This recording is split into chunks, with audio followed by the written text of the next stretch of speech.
देखिए ये किस तरीके से ये देखिए प्रदर्शनकारियों को किस तरीके से यहाँ पर पीटा जा रहा है, किस तरीके से यहाँ पर लाठी चार्ज किया जा रहा है।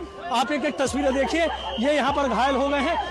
20 जुलाई 2026 के दिन दिल्ली के जंतर मंतर पे जो हुआ, इससे यह साबित हो जाता है कि इंडिया में डेमोक्रेसी नहीं बची है, इंडिया में डेमोक्रेसी खत्म हो चुकी है। जिस तरह से दिल्ली पुलिस स्टूडेंट पे लाठियां बरसाई है, खून के होली खेली है, इससे दिल्ली पुलिस को शर्म आनी चाहिए। कैसी पुलिस हो आप, कैसी पुलिस हो, मार रहे हो आप लोग, कपड़े मार रहे हो आप लोग, आपको लगता है आप हमें रोक लोगे? हाथ उठा सकते हो बस आप, कैसे ड्यूटी है आपकी? और उस सरकार को शर्म आनी चाहिए जो सरकार लाठियां बरसाने का परमिशन दिया था।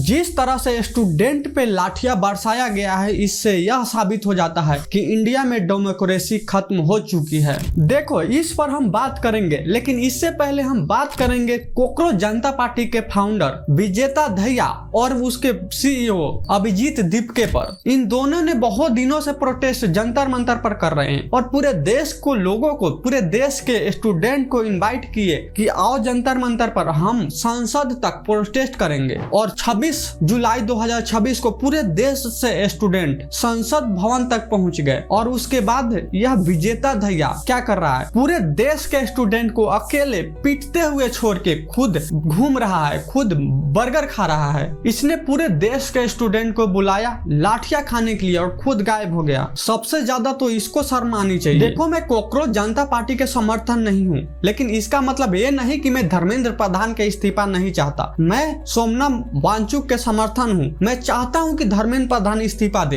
पूरे देश से दिल्ली के जंतर मंतर पर स्टूडेंट इकट्ठा हुए, प्रोटेस्ट शुरू हुआ, दिल्ली पुलिस लाठियां बरसाना शुरू की, सर फोड़ा गया, लड़कियों के कपड़ा फाड़ा गया, खून की होली खेला गया। लेकिन इसमें विजेता दहिया और अभिजीत दीपके कहीं नजर नहीं आए। देखो, मैं मानता हूँ कि CJP के जो मंच था वो गलत हो सकता था, उसमें के लोग गलत हो सकते थे जो राम जी के नाम पे वो प्रोटेस्ट कर रहे थे, धर्म के नाम पर प्रोटेस्ट कर रहे थे। लेकिन वहां पे कल 20 जुलाई 2026 को जो स्टूडेंट पहुंचे थे वो गलत नहीं थे। वो अपने हक के लिए लड़ने गए थे, वो अपने हक के लिए लाठियां खाने गए थे, खून के होली खेलने गए थे। लड़कियां, बच्चे, जवान, बुजुर्ग, सारे लोग शामिल। और दिल्ली पुलिस के बेशर्मी देखो, दबा के लाठियां बरसाई। जो प्रोटेस्ट कर रहे थे उनके ऊपर भी, बच्चे के ऊपर भी, लड़कियों के ऊपर भी, सबके ऊपर। 100 पुलिस वाले मिलकर एक स्टूडेंट को मार रहे थे, लात से, बेल्ट से, जो मिल रहा जिससे मार रहे हैं, सर फोड़ दिया जा रहा है। देखो, मैं मानता हूं कि दिल्ली पुलिस अपना कर्तव्य निभा रही थी, अपना काम कर रही थी। उसको ऊपर से ऑर्डर मिला था कि तुम लाठियां बरसाओ, लेकिन कितनी जोर से लाठियां बरसानी है